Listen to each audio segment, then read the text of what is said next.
Avatar Meher బాబా key జై. ఈరోజు మనమందరము ప్రీతమ అవతార్ మెహర్ బాబా యొక్క జన్మదిన వేడుకలను జరుపుకుంటున్నాము. ఈ సందర్భంగా బాబా ఇచ్చినటువంటి కొన్ని జన్మదిన సందేశాలను తెలుసుకుందాం. ఈ జన్మదిన సందేశాలు అనేది ఒక ప్రత్యేక స్థానాన్ని పొంది ఉంది. ఎందుకంటే మెహర్ బాబా తన యొక్క 74.5 సంవత్సరాలు తన అవతార కార్యక్రమంలో ఎన్నో రకాల చైతన్యాలు కలిగినటువంటి వాళ్ళకి చెప్పినటువంటి అనేకమైన సందేశాలను ఆయన ఇవ్వడం జరిగింది. అటువంటి సందేశాలన్నీ కూడా ఒక పక్కన ఉంటే మరో పక్క ఒక ప్రత్యేకతను సంతరించుకున్నటువంటివే ఈ జన్మదిన సందేశాలు. ఎందుకంటే మనకి నిజమైనటువంటి మార్గ నిర్దేశకత్వాన్ని సూచించేటువంటివి ఈ యొక్క జన్మదిన సందేశాలు. మనం ఏ విధంగా ప్రయాణించాలి, ఏ విధంగా జీవించాలి అని కాకుండా ఏ విధంగా మరణించాలి అనే విషయాలు కూడా తెలియపరిచినటువంటివే ఈ జన్మదిన సందేశాలు. ప్రపంచంలో అందరూ పుడుతున్నారు, చాలామంది మరణిస్తున్నారు. ఎందుకు పుడుతున్నారో, ఎందుకు జీవిస్తున్నారు, ఎందుకు మరణిస్తున్నారు అనే విషయాలని అజ్ఞానంలోనే అలా గడిచిపోతోంది తప్పించి ఎవరు కూడా సత్యాన్ని తెలుసుకునేటువంటి అవకాశం లేకుండా పోతోంది. ఎందుకు ఆ విధంగా జరుగుతోంది అంటే ఎందుకు ఆ విధంగా సత్యాన్ని తెలుసుకోలేకపోతున్నారు అనే విషయం గురించి పక్కన పెడితే మెహర్ బాబా చెప్పినటువంటి విషయాల్లో బాబా నేను అందరి కోసం వచ్చాను, సృష్టిలో ఉండేటువంటి అన్ని జీవరాశుల కోసం నేను వచ్చాను, కానీ చాలా కొద్ది మంది మాత్రమే నా రాకను తెలుసుకొని వినియోగించుకుంటారు అనేది బాబా చాలా స్పష్టంగా చెప్పడం జరిగింది.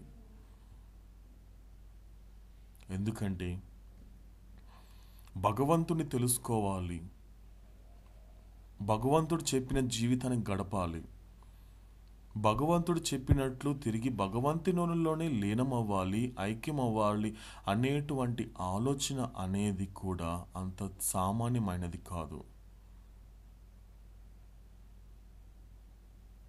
అన్నిటికన్నా ముందుగా ఏదైతే పుట్టుక అనేటువంటి విషయం మనకు కనిపిస్తోందో, జీవనం అనేటువంటి విషయం ఏదైతే మనం జీవిస్తున్నామో, అదేవిధంగా మరణం అనేటువంటి ఏ గమ్యం అయితే మనం అనుకుంటున్నామో, ఈ దేనితో అయితే మన జీవితం సమాప్తం అని భావిస్తున్నామో బాబా చాలా స్పష్టంగా చెప్పడం జరిగింది.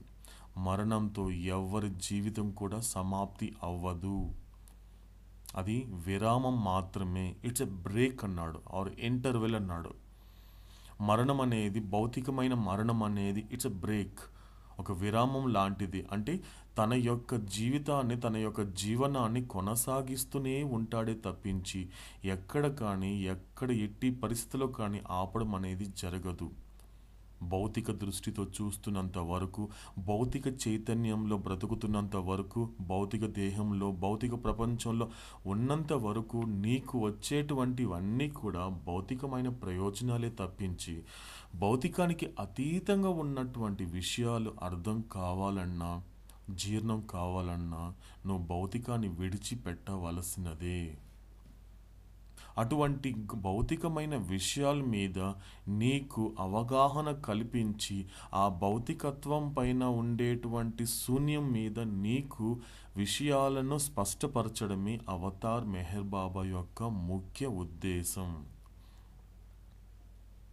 అటువంటి సందర్భాలలో అనేకమైనటువంటి సందేశాలు ఇచ్చారు బాబా. ముఖ్యంగా తన జన్మదినాన వివిధ ప్రదేశాలలో, వివిధ తేదీలలో అటువంటి సందేశాలలో చాలా ముఖ్యమైన సందేశాలలో ఈ సందర్భంగా ప్రీతం అవతార్ మెహర్ బాబా యొక్క జన్మదిన సందర్భంగా మనం ఒక మెసేజ్ ఈరోజు తెలుసుకుందాం. ఈరోజు మనం తెలుసుకోబోయేటువంటి జన్మదిన సందేశం అవతార్ మెహర్ బాబా 1967లో ఇవ్వడం జరిగింది. అంటే ఆ రోజు అవతార్ మెహర్ బాబా యొక్క 73వ జన్మదిన వేడుకలు జరుగుతున్నాయి. ఆ సందర్భంలో బాబా ఇచ్చినటువంటి సందేశం ఏమిటంటే, births and deaths are illusory phenomena. One really dies when one is born to live as God, the eternal, who is beyond both the birth and death. In this age of mess, my message is hold fast to my Daman and be 100% honest in every way, because God, besides being infinite power, knowledge, and bliss, is also infinite honesty.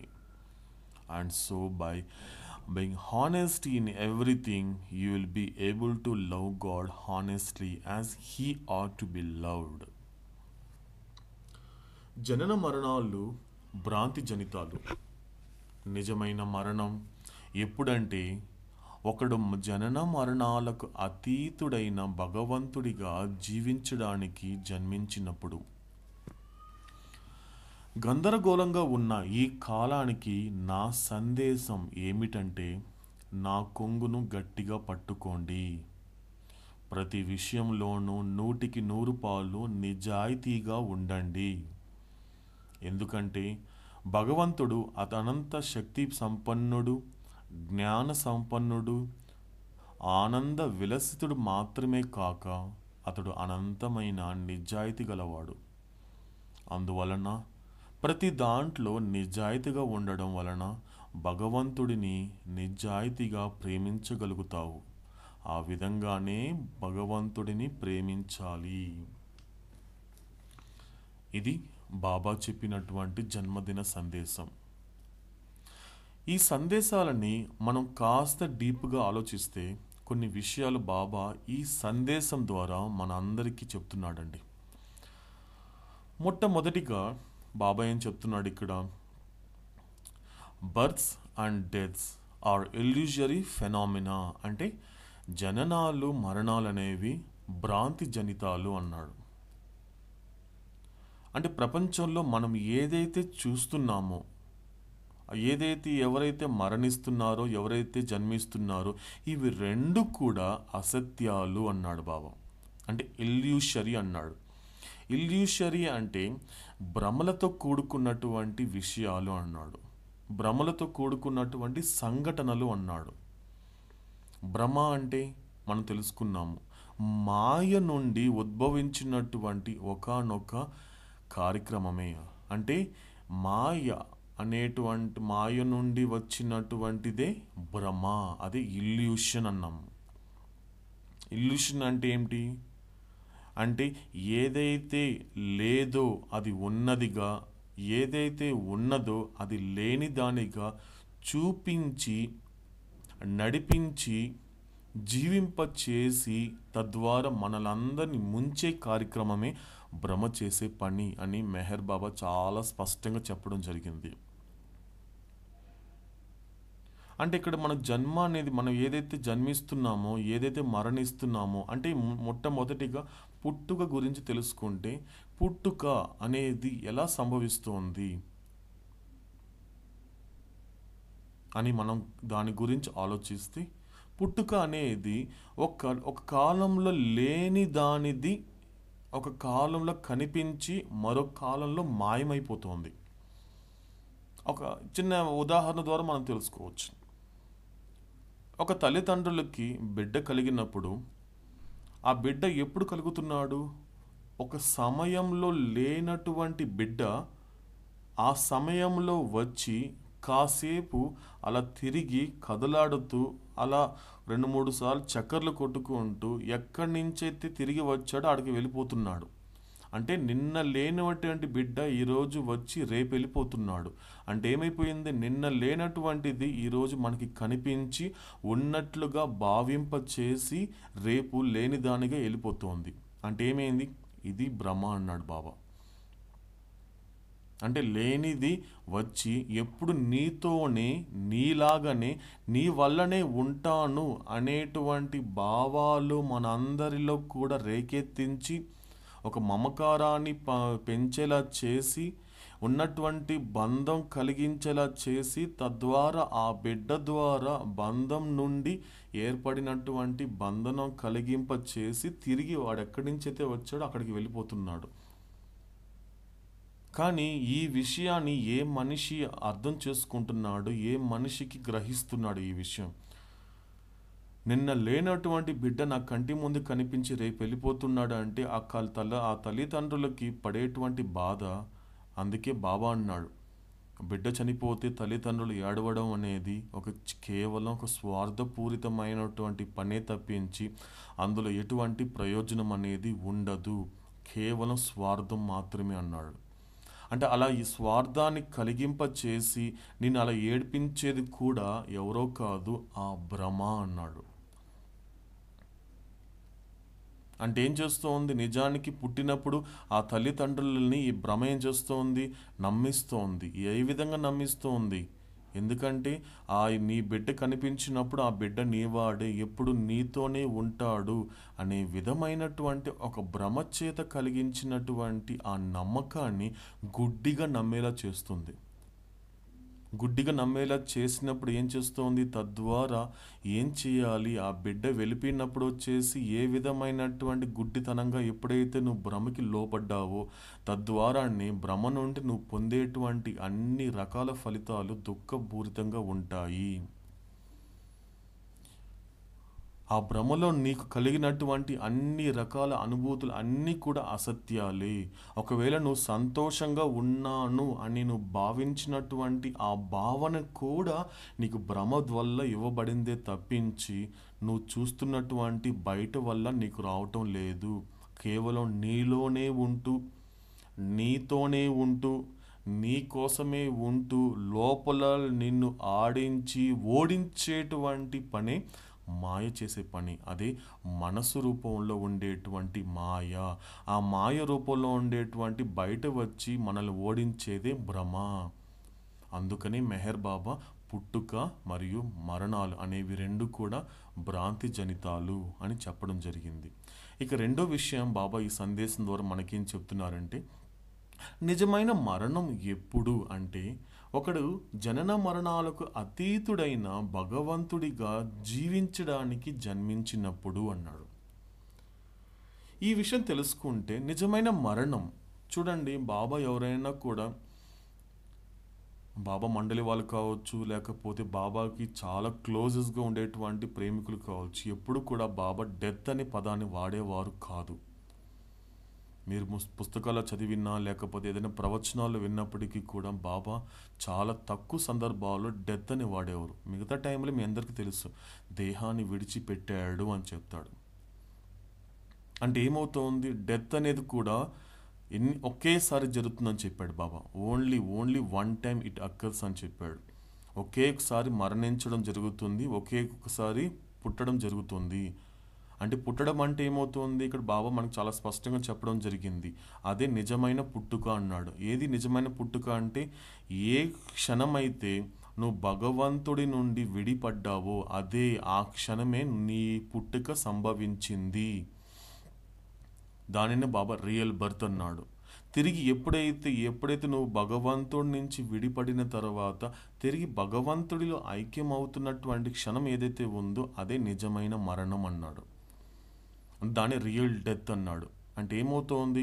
భగవంతుడి నుంచి నువ్వు విడిపడ్డప్పుడు నిన్ను జన్మించేలా, నిన్ను దేహం తీసుకునేలా చేసేటువంటిది ఏదైతే ఉందో, తిరిగి భగవంతుడిలో ఐక్యమవుతున్నటువంటి క్షణాన ఏదైతే నువ్వు విడిచిపెడుతున్నావో ఆ రెండు కూడాను మనసు అన్నాడు.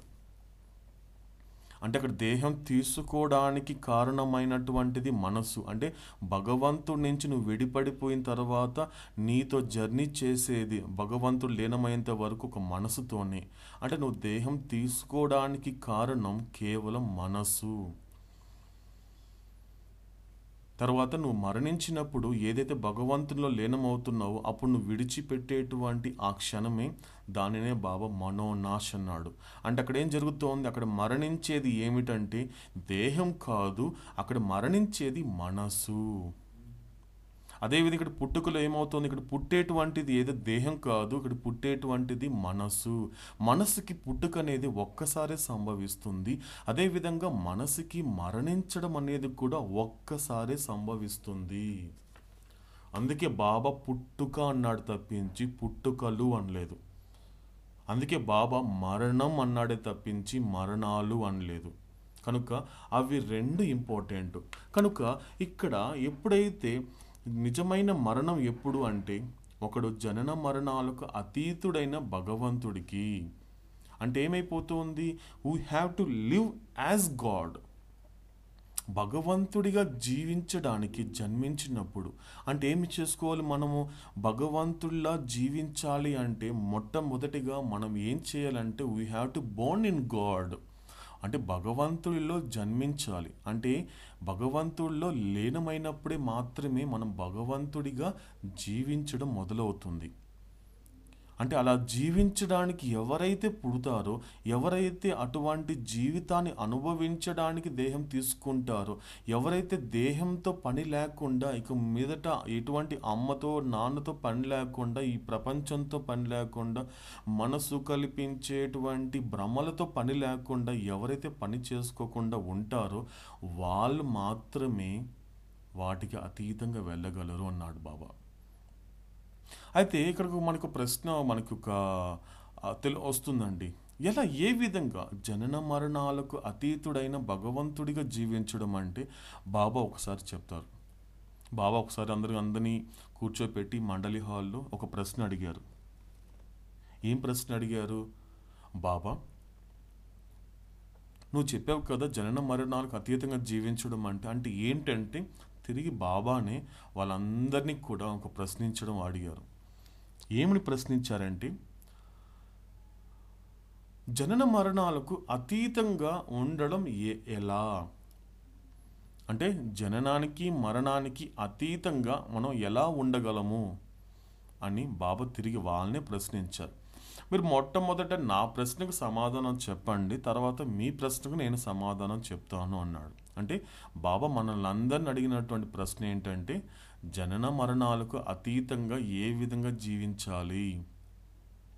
ఇక్కడ భగవంతుడిగా కాదండి, జనన మరణాలకు అంటే ఏ విధంగా మనం జీవిస్తే భగవంతుడిగా జీవించడానికి వీలవుతుంది అంటే తిరిగి వాళ్ళందరికీ కూడా బాబా ఒకరోజు సమయం ఇవ్వడం జరిగింది.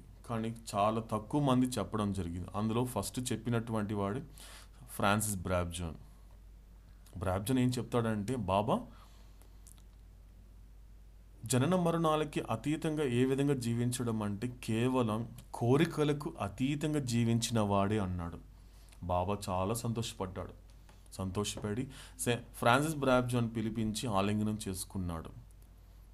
అంటే ఇక్కడ బాబా చెప్పినటువంటిది మనం నిజమైన మరణం ఎప్పుడంటే ఒకడు జనన మరణాలకు అతీతుడైన భగవంతుడిగా జీవించడానికి జన్మించినప్పుడు అన్నప్పుడు అతీతంగా మనం ఎలా జీవించాలి, అతీతంగా మనం జీవించేటువంటి అవకాశం ఎప్పుడు వస్తుందంటే ఏ క్షణమైతే నువ్వు కోరికలకు అతీతంగా జీవించడం మొదలు పెడతావో అప్పుడే నీకు అది సాధ్యపడుతుంది అన్నాడు బాబా. అంటే ఏమవుతోంది, బాబా అందుకే బాబాని చెప్తూనే ప్రతిసారి తన ప్రేమికులకు చెప్తూనే ఉంటాడు మనందరికీ, నేను కోరికలు తీర్చను, అవసరాలు మాత్రమే తీరుస్తాను. కారణం ఏంటో తెలుసా అండి, ఇది కారణం. సో కనుక మీకు కోరికల్ని, మీకున్నటువంటి డెజైర్స్ని ఎప్పుడైతే ఫుల్ఫిల్ చేసుకుంటూ జీవితం అంతా కూడా కోరికలను తీర్చుకుంటూ పోయారనుకోండి, మీ జర్నీ పెరుగుతుందే తప్పించి భగవంతుడి సాన్నిధ్యం దొరకడం అనేది అసాధ్యమైపోతుంది. కోరికలు తీరడం వల్ల నీకేదో సంతోషమో తృప్తో సౌకర్యాలు కలుగుతాయేమో, కానీ అవన్నీ కూడా కేవలం నీకున్నటువంటి మంచి సంస్కారాలు ఉన్నంత వరకు మాత్రమే. తర్వాత ఖర్చు అయిపోయింది అనుకోండి, తిరిగి నువ్వు పడాల్సినటువంటి బాధలు కానీ, నువ్వు పడాల్సినటువంటి అసౌకర్యాలు కానీ, నువ్వు పడాల్సినటువంటి అనారోగ్యాలు కానీ అన్నీ నువ్వు పడి తీరాల్సిందే అన్నాడు. అందుకే కోరికలను నమ్మవద్దు. కనుక నీకు అతీతంగా, సో మనం బియాండ్ స్టేట్లో ఉండేటువంటి భగవంతుడిని, భగవంతుడిగా మారాలన్నా, లేకపోతే భగవంతుడిగా జన్మించాలన్నా, లేకపోతే భగవంతుడిగా జీవించాలన్నప్పటికీ కూడా మనకు కావలసినటువంటిది ఏంటంటే కోరికలకు అతీతంగా జీవించడం అనే విషయాన్ని మన ఇక్కడ బాబా చాలా స్పష్టపరచడం జరిగింది. ఇకపోతే మరో విషయం చెప్తున్నాడండి. ప్రపంచం గురించి ఇదే సందేశంలో బాబా మనకి చాలా స్పష్టంగా చెప్తున్నారు. ఏం చెప్తున్నారంటే, గందరగోళంగా ఉన్న ఈ కాలానికి నా సందేశం ఏమిటంటే, నా కొంగును గట్టిగా పట్టుకోండి. అంటే my message is hold fast to my దామన్. నా కొంగును పట్టుకోండి, నా కొంగును పట్టుకోండి అని చాలా సందర్భాలు తన ప్రేమికుల్ని చెప్పడం కాదండి, హెచ్చరిస్తూ వచ్చారు. He's not saying, but he's warning his lovers. Baba హెచ్చరిస్తూ ఉండేవారు. ఎందుకు హెచ్చరించాల్సి వచ్చింది? ఇప్పుడు ఒక కొడుకు అండి, ఒక తల్లి ఒక బిడ్డని స్కూల్కి పంపిస్తున్నప్పుడు, పుస్తకాలు సర్దుకున్నావా, లేకపోతే నీకు ఆ పీరియడ్లో టీచర్ చెప్పినటువంటి హోంవర్క్స్ చేసావు కదా అని మామూలుగా చెబుతూ, ఆ బిడ్డ వెళ్తున్నప్పుడు స్కూల్కి జాగ్రత్త, రోడ్డు దాటేటప్పుడు జాగ్రత్త అని చెప్తుంది. అంటే హెచ్చరిస్తూ ఉంటుంది. ఎందుకంటే ఇంతకుముందు చెప్పడం వేరు. పుస్తకాలు సర్దుకున్నావా, అన్నీ చూసుకున్నావు కదా, అడిగిపోయిన తర్వాత నువ్వు టెన్షన్ పడకూడదు, చక్కగా అన్నీ సర్దుకున్నావు కదా, ఏ పీరియడ్కి ఏ క్లాసెస్ కావాల్సిన పుస్తకాలు సర్దుకున్నావు కదా అంటే అది మామూలుగా చెప్పడం జరిగింది. కానీ రోడ్డు దాటేటప్పుడు, సిగ్నల్ వేసినప్పుడు మాత్రం జాగ్రత్తగా నడు నాన్న అని చెప్తుంది. అంటే చెప్పడం వేరు, హెచ్చరించడం వేరు. హెచ్చరికలోని నిజమైన ప్రేమ బయటపడుతుందండి. హెచ్చరించడం అంటే ఇక్కడ ఏదో మనల్ని దబాయిచ్చేస్తున్నాడు బాబా, మనల్ని ఏదో బెదిరించేస్తున్నాడు అని కాదండి. కేవలం because of love he always warning us. ఇప్పుడు మనల్ని అందరినీ హెచ్చరిస్తూనే ఉంటాడు. ఎందుకు హెచ్చరిస్తున్నాడు? నా కొంగును గట్టిగా పట్టుకోండి అన్నప్పుడు ఇదే విషయాన్ని బాబా కొన్నిసార్లు సందర్భంలో చాలా చక్కగా చెప్పారు. కొన్ని విషయాలు, కొంగు గట్టిగా పట్టుకోండి, గట్టిగా పట్టుకోండి, గట్టిగా పట్టుకోండి అంటే మీనింగ్ ఏంటి బాబా అంటే, అంటే నిజంగా మాకు పట్టుకోవడం తెలీదా అన్న అంటే బాబా చెప్తాడు, నేను అలా చెప్పడం లేదు. పట్టుకోవడం అనేది మనిషికి తెలియదని నేను చెప్పడం లేదు. పట్టుకునే అలవాటు లక్షణం కానీ అలవాటు మనిషికి ఉంది, కానీ దేనిని పట్టుకుంటున్నాడు అనేది ముఖ్యమైన విషయం అన్నాడు బాబా. దేని పట్టుకుంటున్నాడు? పట్టుకోవడం అనేది నేను చెప్పడం లేదు. నన్ను పట్టుకోండి, నా కొంగును గట్టిగా పట్టుకోండి అన్నాడు. నా కొంగును అంటే అతనేం చెప్తున్నాడు? నా కొంగుని, నన్ను పట్టుకోండి అంటున్నాడు. అంటే మనిషికి పట్టుకునే ఉన్నాడు. దేని పట్టుకున్నాడు? వాడిది కాని దాన్ని పట్టుకున్నాడు అన్నాడు బాబా. ఈ ప్రపంచంలో ప్రతి మనిషి పట్టుకునే ఉంటాడు. పట్టుకొని వాడు ఎవరు ఉండడండి. అందరూ పట్టుకునే అలవాటు ఉంటుంది. ఎట్టైనా సరే సాధించుకోవాలనే పట్టుదల, ఎట్టైనా దక్కించుకోవాలన్నటువంటి పట్టుదల ప్రతి ఒక్కరికి ఉంటుంది. ఆ పట్టు అందరికీ ఉంది. కానీ నువ్వు దేనిని పట్టుకున్నావు అంటే బాబా అన్నాడు, నీది కాని దాన్ని నువ్వు పట్టుకుని ఉన్నావు అంటే బాబా మరొకటి చెప్తాడు, అలా నీది కాని దాన్ని పట్టుకునేవాడు ఎవరండి చెప్పండి? మీరు ఎవరైనా చెప్పగలరా? ఎవరి దగ్గర అండి వాడిది? ఇప్పుడు నా దగ్గర ఉందనుకోండి, నాది కానిది నా దగ్గర ఉందనుకోండి, నేను ఏమవుతానండి? నేను ఎవరవుతాను? మీరు ఎవరైనా చెప్పగలరా? అంటే ఒక వ్యక్తి దగ్గర వాడిది కానిది వాడి దగ్గర ఉన్నంత వరకు వాడిని ఏమంటారు చెప్పండి? వాడిని దొంగ అంటారండి. He's a thief. దొంగ ఎప్పుడు కూడా దొంగిలించిన దాంతో దొంగిలించుకుంటాడండి. దొంగతనం చేస్తున్నంత వరకు వాడు అన్ని ఊహించుకుంటాడు. ఈ దొంగతనంతో నేను తీసుకొచ్చినటువంటి డబ్బులతో ఎంజాయ్ చేద్దాం లైఫ్ అనుకుంటాడు. కానీ నిజంగా వాడు చేయగలడా అనే ప్రశ్న బాబా మనల్ని అందరూ అడుగుతున్నాడు. వాడి ఇంటికి వెళ్ళేంత వరకు కూడా వాడికి ప్రశాంతత లేదు. అది వాడి దగ్గర ఉన్నంత వరకు వాడికి ప్రశాంతత లేదు. దాచిపెట్టుకుంటాడు. ఖర్చు పెట్టాలంటే భయం, ఎవరన్నా చూస్తారని భయం, పోలీసు కనిపిస్తే పారిపోతాడు. అక్కడ ఇక్కడ కనీసం వాడు ఒక అరగంట సేపు అని నిద్రపోగలడా అంటాడు బాబా. నిద్రపోలేడు. ఎందుకంటే వాడిది కానిది వాడి దగ్గర ఉంది కాబట్టి వాడిని ఆ వాడిది కానిది వాడిని నిద్ర లేకుండా ప్రశాంతంగా ఉండకుండా గందరగోళంగా మార్చేస్తుంది అన్నాడు. ఈ పదం బాబా వాడాడు, ఏజ్ ఆఫ్ మెస్ అన్నాడు. గందరగోళంగా ఉన్నాడు మనిషి, గందరగోళంగా ఉన్నటువంటి ఈ ప్రపంచానికి. అందుకే నా యొక్క సందేశం ఎప్పుడు ఒకే ఒకటి ఏంటంటే, నా కొంగుని గట్టిగా పట్టుకోండి. కనుక గట్టిగా పట్టుకున్నప్పుడు, నా కొంగుని పట్టుకున్నప్పుడు ఏం చేస్తావు తెలుసా, నీది కాని దానిని నువ్వు విడిచిపెడతావు అన్నాడు. కేవలం నా కొంగు మాత్రమే మీది. నేనెవరో తెలుసా, మీ వాడిని. నేను ఎందుకు వచ్చాను తెలుసా, మీకోసం వచ్చాను. నేను చెప్పే విషయాలు ఎవరికో తెలుసా, మీ బాగు కోసమా. కానీ మనిషి మాత్రం అటువంటి మాటలు వినడానికి సిద్ధంగా లేడండి. ఎందుకంటే ఆ గందరగోళంలోనే తాను కావలసినటువంటి ఆనందాన్ని పొందాలనుకుంటాడే తప్పించి, ఆ గందరగోళానికి కారణమైనటువంటి ఏదైతే తనది కాని దాని పెట్టుకున్నటువంటి విషయాన్ని తను గ్రహించలేడు. గ్రహించాలన్నప్పటికీ కూడా అవతార్ మెహర్ బాబా వంటి భగవంతుడు వచ్చి వాడి స్థాయిలో వచ్చి చెప్పేంత వరకు, ఒకవేళ చెప్పినా వినే అర్హత వాడికి రానంత వరకు వాడికి విషయాలు అర్థం కానే కావు. కనుక బాబా చెప్పినటువంటిది, నన్ను పట్టుకోండి, గట్టిగా పట్టుకోండి, వెరీ హోల్డ్ ఫాస్ట్, గట్టిగా పట్టుకోమన్నాడు. అంటే దిగజాచిపోకూడదు. ఒకవేళ నేను విడిచిపెట్టేస్తాను, నన్ను విడిచిపెట్టినప్పుడు కూడా మీరు నన్ను గట్టిగా పట్టుకోండి అన్నాడు. కనుక ఇది చాలా ముఖ్యమైన విషయం అండి, మనందరూ తెలుసుకోవాల్సింది. సో అప్పుడు ఏం చేయాలి, బాబా కొంగుని ఎలా పెట్టుకోవాలంటే, ఫస్ట్ ఆఫ్ ఆల్ మనం చేయాల్సిన పని ఏంటంటే, మనది కానిది మన దగ్గర ఉందండి. అందుకే ఆ కాని దాని వల్లనే మన గందరగోళంగా మన జీవితం గడిపేస్తున్నాము. ప్రతిదానికి టెన్షన్, ప్రతిదానికి కూడా కన్ఫ్యూజన్. ఇవన్నీ ఎందుకంటే కేవలం మనది కానిది మన దగ్గర ఉన్నంత వరకు. కనుక ఇప్పుడు మనం చేయాల్సిన పని ఏంటంటే, మనది కాని దాని అయినటువంటి వాటిని పక్కన పెట్టి వీలైతే చివరికి దానికి గుడ్ బై చెప్పేసి బాబాని గట్టిగా పట్టుకోవడం. అప్పుడు ఎంత గట్టిగా పట్టుకోవాలి, బాబా కొంగుని చాలా గట్టిగా దృఢంగా పట్టుకోమన్నాడు. ఇదొక విషయం బాబా మనకి స్పష్టపరుస్తున్నాడు. చివరిదైనటువంటి విషయం మనం తెలుసుకుందామండి. బాబా ఇక్కడేం చెప్తున్నారంటే, నిజాయితీ గురించి చెప్తున్నారు. ప్రతి విషయంలోనూ 100% నిజాయితీగా ఉండండి. ఎందుకంటే భగవంతుడు అనంత శక్తి సంపన్నుడు, జ్ఞాన సంపన్నుడు, ఆనంద విలసితుడు మాత్రమే కాక అతడు అనంతమైన నిజాయితీ కలవాడు. అందుకే బాబా ఎప్పుడు కూడా మనల్ని హానెస్టీగా ఉండమంటాడండి. హానెస్టీ.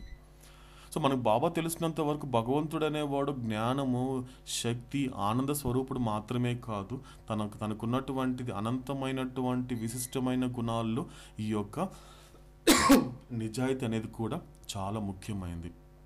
కనుక సో బాబా చెప్పినటువంటి ఆ నిజాయితీ కూడా మనం ప్రతి పనిలో, ప్రతి కోణంలో కూడా మనం ఆచరిద్దాం. కనుక బాబా చెప్పినట్లు భగవంతుడిలో జన్మించి భగవంతుడిగా జీవనం సాగించి మనందరి జీవితాలని సాఫల్యం చేసుకోవాలని మరొకసారి అవతార్ మెహర్ బాబాకి జన్మదిన శుభాకాంక్షలు తెలియచేసుకుంటూ, అవతార్ మెహర్ బాబాకి జై.